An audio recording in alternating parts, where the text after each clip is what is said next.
ನಮಸ್ಕಾರ ಸ್ನೇಹಿತರೆ. ಈ ಪಿ ಎಫ್ ವಿತ್ಡ್ರಾಲ್ ಮಾಡುವ ವಿಡಿಯೋದಲ್ಲಿ ಈ ಪೆನ್ಷನ್ ಬಗ್ಗೆನೇ ಜಾಸ್ತಿ ಕಮೆಂಟ್ಸ್ ಗಳು ಬಂದಿದೆ.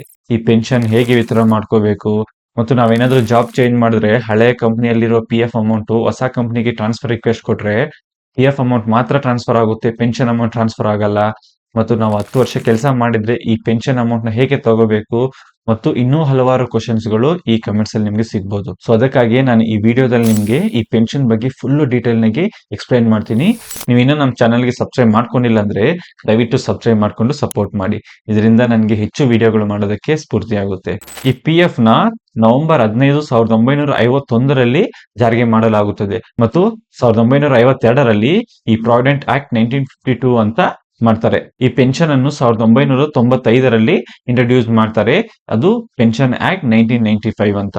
ಈ ಪೆನ್ಷನ್ ಹೇಗೆ ಕ್ಯಾಲ್ಕುಲೇಟ್ ಮಾಡ್ತಾರೆ ಅಂದ್ರೆ ನಮ್ಮ ಬೇಸಿಕ್ ಸ್ಯಾಲರಿಯಲ್ಲಿ 100% ಪಿ ಎಫ್ ಗೆ ಹೋಗುತ್ತೆ ಮತ್ತು ಅದೇ 100% ನಮ್ಮ ಕಂಪನಿಯವರು ನಮ್ಗೆ ಕಾಂಟ್ರಿಬ್ಯೂಟ್ ಮಾಡ್ತಾರಲ್ಲ, ಆ 100% ಅಲ್ಲಿ 2 ತರ ಡಿವೈಡ್ ಮಾಡಿದ್ದಾರೆ. ಒಂದು ಪೆನ್ಷನ್ ಗೆ, ಇನ್ನೊಂದು ಪಿ ಎಫ್ ಗೆ. ನಮ್ಮ ಬೇಸಿಕ್ ಸ್ಯಾಲರಿಯ 8.33% ಈ ಪೆನ್ಷನ್ ಗೆ ಹೋಗುತ್ತೆ. ನಮ್ಗೆ ಈ ಪೆನ್ಷನ್ ಗೆ ಮ್ಯಾಕ್ಸಿಮಮ್ 15,000 ಬೇಸಿಕ್ ಸ್ಯಾಲರಿನ ತಗೋತಾರೆ. 15,000ಕ್ಕಿಂತ ಜಾಸ್ತಿ ನಿಮ್ ಸ್ಯಾಲರಿ ಇದ್ರೂನು 15,000ನ ಕನ್ಸಿಡರ್ ಮಾಡ್ಬಿಟ್ಟು ಅದಕ್ಕೆ 8.33% ಅಂದ್ರೆ ₹1,250 ನಿಮ್ಗೆ ಪೆನ್ಷನ್ ಅಮೌಂಟ್ ಗೆ ಹೋಗುತ್ತೆ.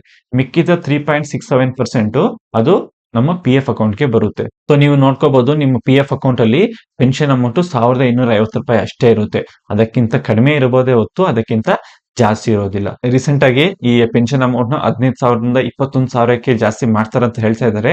ಬಟ್ ಇನ್ನು ಯಾವುದೇ ತರ ಕನ್ಫರ್ಮೇಶನ್ ಸಿಕ್ಕಿಲ್ಲ. ನೆಕ್ಸ್ಟ್, ಈ ಪೆನ್ಷನ್ ನಾವು ಯಾವಾಗ ವಿತ್ಡ್ರಾ ಮಾಡ್ಕೋಬಹುದು? ಈ ಪೆನ್ಷನ್ ಅಮೌಂಟ್ ನೀವು ಫುಲ್ ಆಗಿ ವಿತ್ಡ್ರಾ ಮಾಡ್ಕೋಬೇಕು ಅಂದ್ರೆ ಮಿನಿಮಮ್ 6 ತಿಂಗಳು ನೀವು ಕೆಲಸ ಮಾಡಿರ್ಬೇಕು ಮತ್ತು ಮ್ಯಾಕ್ಸಿಮಮ್ 10 ವರ್ಷದೊಳಗಡೆನೆ ನೀವು ಸರ್ವಿಸ್ ಇರಬೇಕು. ಅದು ಒಂದೇ ಕಂಪನಿಯಲ್ಲಿ ಆಗಿರ್ಲಿ, 2-3 ಕಂಪನಿಗಳಲ್ಲಿ ಆಗಿರ್ಲಿ, ಟೋಟಲ್ 10 ವರ್ಷದೊಳಗಡೆ ಇದ್ರೇನೆ ನೀವು ಪೆನ್ಷನ್ ಗೆ ಅಪ್ಲೈ ಮಾಡ್ಕೋಬಹುದು. ನಿಮ್ ಸರ್ವಿಸ್ 10 ವರ್ಷ ಆಗಿದ್ರೆ ನೀವು ಫುಲ್ ಪೆನ್ಷನ್ ಗೆ ವಿತ್ಡ್ರಾ ಮಾಡ್ಕೊಳ್ಳಕ್ಕೆ ಆಗೋದಿಲ್ಲ. ಈ ಸಂದರ್ಭದಲ್ಲಿ ನಿಮ್ಗೆ 2 ಆಪ್ಷನ್ ಇರುತ್ತೆ. ಮೊದಲನೇದು ಬಂದು ನೀವು 58 ವರ್ಷವರೆಗೂ ವೇಟ್ ಮಾಡಿ ಅದಾದ್ಮೇಲೆ ನೀವು ನಾರ್ಮಲ್ ಪೆನ್ಷನ್ ತಗೋಬಹುದು ಅಥವಾ ಫುಲ್ ಅಮೌಂಟ್ ವಿತ್ಡ್ರಾಲ್ ಮಾಡ್ಕೋಬಹುದು. ನಿಮ್ಗೆ ಮುಂಚೆನೆ ಬೇಕು ಅಂದ್ರೆ 50 ವರ್ಷ ಆದ್ಮೇಲೆ ನೀವು ಅರ್ಲಿ ಪೆನ್ಷನ್ ಗೆ ಅಪ್ಲೈ ಮಾಡ್ಕೋಬಹುದು. ಅರ್ಲಿ ಪೆನ್ಷನ್ ಗೆ ಅಪ್ಲೈ ಮಾಡ್ಬೇಕು ಅನ್ಕೊಂಡಿದ್ರೆ ನಿಮ್ಗೆ ಎವ್ರಿ ಇಯರ್ 4% ರಿಡಕ್ಷನ್ ಅಂತ ಕೊಡ್ತಾರೆ.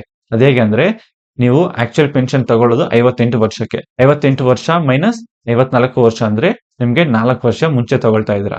ಈ 4 ವರ್ಷ ಇಂಟು 4% ರಿಡಕ್ಷನ್, 4 ಇಂಟು 4 16% ಟೋಟಲ್ ನಿಮ್ಗೆ ರಿಡಕ್ಷನ್ ಆಗುತ್ತೆ.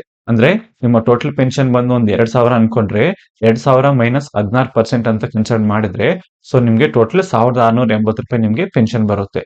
ಯಾಕಂದ್ರೆ ನೀವು ಮುಂಚೆ ತಗೊಳ್ತಾ ಇದ್ರ ಅದಕ್ಕೆ. ನಮ್ಗೆ ಬೇಡ ಅಂತ ಅನ್ಕೊಂಡ್ರಿ ನೀವು ಒಂದ್ 4 ವರ್ಷ ವೇಟ್ ಮಾಡಿ 58 ವರ್ಷ ಆದ್ಮೇಲೆ ನೀವು ಪೆನ್ಷನ್ ತಗೊಂಡ್ರೆ ನಿಮ್ಗೆ ನಾರ್ಮಲ್ ಪೆನ್ಷನ್ ಎಷ್ಟಿರುತ್ತೋ ಅಷ್ಟು ಅಮೌಂಟ್ ನಿಮ್ಗೆ ಬರ್ತಾ ಹೋಗುತ್ತೆ.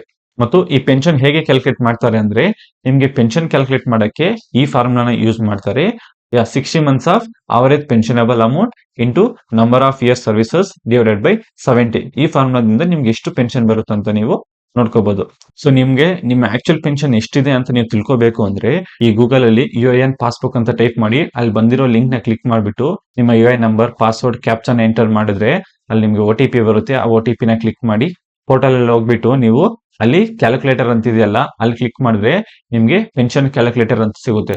ಅದನ್ನ ನೀವು ಕ್ಲಿಕ್ ಮಾಡಿದ್ರೆ ನೀವು ಸ್ಕ್ರೋಲ್ ಡೌನ್ ಮಾಡಿದ್ರೆ ಅಲ್ಲಿ ಕ್ಯಾಲ್ಕುಲೇಟ್ ಅಂತ ಇದೆಯಲ್ಲ ಅದನ್ನ ನೀವು ಕ್ಲಿಕ್ ಮಾಡಿದ್ರೆ ನಿಮ್ಗೆ ಎಷ್ಟು ಪೆನ್ಷನ್ ಬರುತ್ತೆ ಅಂತ ನಿಮ್ಮಲ್ಲಿ ಅಪ್ರಾಕ್ಸಿಮೇಟ್ ಆಗಿ ತೋರಿಸುತ್ತೆ. ನೆಕ್ಸ್ಟ್ ಕ್ವಶನ್ ಬಂದು ನಾವೇನಾದ್ರೂ ಜಾಬ್ ಚೇಂಜ್ ಮಾಡಿದ್ರೆ ಈ ಪಿ ಎಫ್ ಟ್ರಾನ್ಸ್ಫರ್ ರಿಕ್ವೆಸ್ಟ್ ಮಾಡಿದಾಗ ಈ ಪಿ ಎಫ್ ಅಮೌಂಟ್ ಮಾತ್ರ ಟ್ರಾನ್ಸ್ಫರ್ ಆಗುತ್ತೆ, ಈ ಪೆನ್ಷನ್ ಅಮೌಂಟ್ ಟ್ರಾನ್ಸ್ಫರ್ ಆಗಲ್ವಾ ಅಂದ್ರೆ ಹೌದು. ಈ ಪೆನ್ಷನ್ ಅಮೌಂಟ್ ಯಾವುದೇ ಕಾರಣಕ್ಕೂ ಒಂದು ಕಂಪನಿಯಿಂದ ಇನ್ನೊಂದು ಕಂಪನಿಗೆ ಟ್ರಾನ್ಸ್ಫರ್ ಆಗಲ್ಲ. ಏನಕ್ಕೆ ಅಂದ್ರೆ ನೀವು ಯಾವ್ಯಾವ ಕಂಪನಿಯಲ್ಲಿ ಎಷ್ಟು ವರ್ಷ ಕೆಲಸ ಮಾಡಿದೀರಾ ಅಂತ ಈ ಟೋಟಲ್ ಸರ್ವಿಸ್ ಕ್ಯಾಲ್ಕುಲೇಟ್ ಮಾಡೋದಕ್ಕೆ ಈ ಪೆನ್ಷನ್ ಅಮೌಂಟ್ ನ ಹಳೆ ಕಂಪನಿಯಲ್ಲಿ ನಿಮ್ಗೆ ಇಟ್ಟಿರ್ತಾರೆ. ನೀವು ಟೋಟಲ್ ಆಗಿ ಒಂದು 10 ವರ್ಷಕ್ಕಿಂತ ಕಡಿಮೆ ಕೆಲಸ ಮಾಡಿ ಬಿಟ್ರೆ ಮತ್ತು 60 ದಿನ ಯಾವುದೇ ಕಂಪನಿಗೆ ಸೇರಿಲ್ಲ ಅಂದ್ರೆ ಆವಾಗ ನೀವು ಈ ಪಿ ಎಫ್ ಮತ್ತು ಪೆನ್ಷನ್ ಗೆ ಫುಲ್ ಆಗಿ ಅಪ್ಲೈ ಮಾಡ್ಕೋಬಹುದು. ಎಲ್ಲಾ ಕಂಪನಿಯಲ್ಲಿರೋ ಪೆನ್ಷನ್ ಅಮೌಂಟ್ ಮತ್ತು ಪಿ ಎಫ್ ಎಲ್ಲಾನು ನಿಮ್ಗೆ ಒಂದೇ ಸಲ ಬರುತ್ತೆ. ನಾನು ಆಲ್ಮೋಸ್ಟ್ ಎಲ್ಲಾ ಕ್ವಶನ್ ಗಳಿಗೂ ಆನ್ಸರ್ ಮಾಡಿದ್ದೀನಿ ಅಂತ ಅನ್ಕೊಳ್ತೀನಿ. ನಿಮ್ಗೆ ಏನಾದ್ರೂ ಇನ್ನೂ ಡೌಟ್ಸ್ ಕ್ಲಾರಿಫಿಕೇಶನ್ ಬೇಕು ಅಂದ್ರೆ ಕಮೆಂಟ್ ಮಾಡಬಹುದು, ನಾನು ನಿಮ್ಗೆ ಪಕ್ಕ ಸಹಾಯ ಮಾಡ್ತೀನಿ. ನಾನು ಕೊಡ್ತಾ ಇರೋ ಇನ್ಫಾರ್ಮೇಶನ್ ನಿಮ್ಗೆ ಯೂಸ್ಫುಲ್ ಹಾಕಿದ್ರೆ ದಯವಿಟ್ಟು ಈ ವಿಡಿಯೋನ ಲೈಕ್ ಮಾಡಿ ಮತ್ತು ಸಬ್ಸ್ಕ್ರೈಬ್ ಮಾಡ್ಕೊಳ್ಳಿ. ಇವಾಗ ನೀವೇನಾದ್ರೂ ಒಂದು 10 ವರ್ಷದ ಒಳಗಡೆ ಕೆಲಸ ಮಾಡಿ ಬಿಟ್ಟಿದ್ರೆ ನೀವು ಹೇಗೆ ಪೆನ್ಷನ್ಗೆ ಅಪ್ಲೈ ಮಾಡ್ಕೋಬೇಕು ಅಂತ ನಾನು ನಿಮ್ಗೆ ಹೇಳ್ಕೊಡ್ತೀನಿ.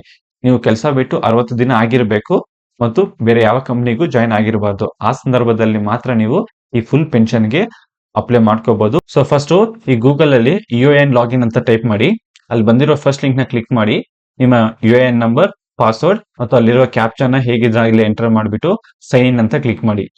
ನಿಮ್ಮ ಮೊಬೈಲ್ ನಂಬರ್ಗೆ ಒಂದು OTP ಬಂದಿರುತ್ತೆ, ಆ OTP ನಲ್ಲಿ ಎಂಟರ್ ಮಾಡಿ, ಮತ್ತೆ ಅಲ್ಲಿರುವ ಕ್ಯಾಪ್ಚರ್ನ ಎಂಟರ್ ಮಾಡಿ ನೀವು ಸಬ್ಮಿಟ್ ಅಂತ ಕ್ಲಿಕ್ ಮಾಡಿ. ಸೊ ನೀವು ಲಾಗಿನ್ ಆದ ತಕ್ಷಣ ಅಲ್ಲಿ ನಿಮಗೆ ಆನ್ಲೈನ್ ಸರ್ವಿಸಸ್ ಅಂತಿದೆಯಲ್ಲ ಅದ್ರ ಮೇಲೆ ಕ್ಲಿಕ್ ಮಾಡಿ. ಅಲ್ಲಿರೋ ಫಸ್ಟ್ ಆಪ್ಷನ್ ಕ್ಲೈಮ್ ಅಂತಿದೆಯಲ್ಲ ಫಾರ್ಮ್ 19 ಫಾರ್ಮ್ 10C ಅಂತ, ಅದ್ರ ಮೇಲೆ ಕ್ಲಿಕ್ ಮಾಡಿ. ನೀವು ಬ್ಯಾಂಕ್ ಅಕೌಂಟ್ ನಂಬರ್ ಕೊಟ್ಟಿರ್ತೀರಲ್ಲ, ಆ ಬ್ಯಾಂಕ್ ಅಕೌಂಟ್ ನಂಬರ್ ಒಂದ್ಸಲ ಅಲ್ಲಿ ಎಂಟರ್ ಮಾಡಿಬಿಟ್ಟು ವೆರಿಫೈ ಅಂತ ಕ್ಲಿಕ್ ಮಾಡಿ. ಅಲ್ಲೊಂದು ನಿಮ್ಗೆ ಪಾಪಪ್ ಬರುತ್ತೆ, ಎಸ್ ಅಂತ ಕ್ಲಿಕ್ ಮಾಡಿ.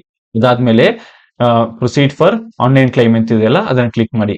Next I want to apply for ಅಂತಿದೆಯಲ್ಲ, ಅಲ್ಲಿ ನೀವು only pension withdrawal form 10C ಅಂತಿದೆಯಲ್ಲ ಅದ್ರ ಮೇಲೆ ಕ್ಲಿಕ್ ಮಾಡಿ. ನೆಕ್ಸ್ಟ್ ಎಂಪ್ಲಾಯಿ ಅಡ್ರೆಸ್ ಅಂತಿದೆಯಲ್ಲ, ಅಲ್ಲಿ ನಿಮ್ಮ ಆಧಾರ್ ಕಾರ್ಡ್ ಅಲ್ಲಿ ಹೇಗೆ ಅಡ್ರೆಸ್ ಇದೆಯೋ ಆ ಅಡ್ರೆಸ್ ನ ಅಲ್ಲಿ ಎಂಟರ್ ಮಾಡಿ. Next upload scan copy of cheque or passbook ಅಂತಿದೆಯಲ್ಲ, ಅಲ್ಲಿ ನಿಮ್ಮ ಬ್ಯಾಂಕ್ ಅಕೌಂಟ್ ನ ಪಾಸ್ಬುಕ್ ಅಥವಾ ನಿಮ್ಮ ಕ್ಯಾನ್ಸಲ್ ಚೆಕ್ ಇದೆಯಲ್ಲ ಆ ಎರಡರಲ್ಲಿ ಯಾವ್ದಾದ್ರು ಒಂದನ್ನು ಕ್ಲಿಕ್ ಮಾಡಿ ಅಲ್ಲಿ ಅಪ್ಲೋಡ್ ಮಾಡಿ. ನೀವು ಅಪ್ಲೋಡ್ ಮಾಡುವ ಡಾಕ್ಯುಮೆಂಟ್ ಅದು 100 KB ಗಿಂತ ಜಾಸ್ತಿ ಮತ್ತು 500 KB ಗಿಂತ ಒಳಗಡೆ ಇರೋ ತರ ನೀವು ಚೆಕ್ ಮಾಡ್ಕೊಳ್ಳಿ, ಅಪ್ಲೋಡ್ ಮಾಡಿ. ನೆಕ್ಸ್ಟ್ ಅಲ್ಲೊಂದು ಬಾಕ್ಸ್ ಇದೆಯಲ್ಲ, ಆ ಬಾಕ್ಸ್ ನ ಕ್ಲಿಕ್ ಮಾಡಿ ಗೆಟ್ ಆಧಾರ್ OTP ಮೇಲೆ ಕ್ಲಿಕ್ ಮಾಡಿ. ಆಧಾರ್ ಕಾರ್ಡ್ ಲಿಂಕ್ ಆಗಿರೋ ನಿಮ್ಮ ಮೊಬೈಲ್ ನಂಬರ್ಗೆ ಒಂದು OTP ಬರುತ್ತೆ, ಆ OTP ನಲ್ಲಿ ಎಂಟರ್ ಮಾಡಿ. Next validate OTP and submit claim form ಅಂತ ಇದೆಯಲ್ಲ ಅದನ್ನ ಕ್ಲಿಕ್ ಮಾಡಿ. ಅಷ್ಟೇ, ಮುಗೀತು. ನೀವು ಫಾರ್ಮ್ 10C ನ ಪೆನ್ಷನ್ ಗೆ ಸಬ್ಮಿಟ್ ಮಾಡಿದಿರಾ. ನೀವು ಬೇಕಾದ್ರೆ ಮತ್ತೆ ಆನ್ಲೈನ್ ಸರ್ವಿಸ್ ಅಲ್ಲಿ ಹೋಗ್ಬಿಟ್ಟು ಅಲ್ಲಿ ಟ್ರ್ಯಾಕ್ ಸ್ಟೇಟಸ್ ಅಂತ ಇದೆಯಲ್ಲ ಅದನ್ನ ಕ್ಲಿಕ್ ಮಾಡಿ ನಿಮ್ಮ ಕ್ಲೈಮ್ ನ ನೀವು ಚೆಕ್ ಮಾಡ್ಕೋಬಹುದು. ಇದು ವಿತಿನ್ ಮ್ಯಾಕ್ಸಿಮಮ್ 20 ವರ್ಕಿಂಗ್ ಡೇಸ್ ಅಲ್ಲಿ ನಿಮ್ಮ ಅಕೌಂಟ್ಗೆ ಈ ಅಮೌಂಟ್ ಎಲ್ಲಾನು ಬಂದ್ಬಿಡು. ಈ PF ಪೆನ್ಷನ್ ಬಗ್ಗೆ ನಿಮ್ಗೆ ಏನಾದ್ರೂ ಡೌಟ್ಗಳಿದ್ರೆ ಅಥವಾ PF ವಿತ್ಡ್ರಾ ಮಾಡಕ್ಕೆ, ಪೆನ್ಷನ್ ವಿತ್ಡ್ರಾ ಮಾಡಕ್ಕೆ ನಿಮ್ಗೆ ಏನಾದ್ರೂ ತೊಂದರೆಗಳಿದ್ರೆ ನೀವು ನಮ್ಗೆ ಇಮೇಲ್ ಮಾಡಬಹುದು ಅಥವಾ ಇನ್ಸ್ಟಾಗ್ರಾಮ್ ಅಲ್ಲಿ ನಮ್ಗೆ ಮೆಸೇಜ್ ಮಾಡಿದ್ರೆ ನಾನು ನಿಮ್ಗೆ ಮೆಸೇಜ್ ಅಥವಾ ಕಾಲ್ ಮಾಡಿ ನಿಮ್ಗೆ ಹೆಲ್ಪ್ ಮಾಡ್ತೀನಿ. ಇದೆಲ್ಲಾನು ಫ್ರೀ ಆಗೇ ಇರುತ್ತೆ, ಯಾವುದೇ ತರ ಚಾರ್ಜಸ್ ಇರೋದಿಲ್ಲ. ವಿಡಿಯೋ ನಿಮ್ಗೆ ಇಷ್ಟ ಆಗಿದ್ರೆ ಲೈಕ್ ಮಾಡಿ, ಶೇರ್ ಮಾಡಿ ಮತ್ತು ಸಬ್ಸ್ಕ್ರೈಬ್ ಮಾಡ್ಕೊಳ್ಳಿ. ಮತ್ತೆ ಸಿಗೋಣ, ಬೈ.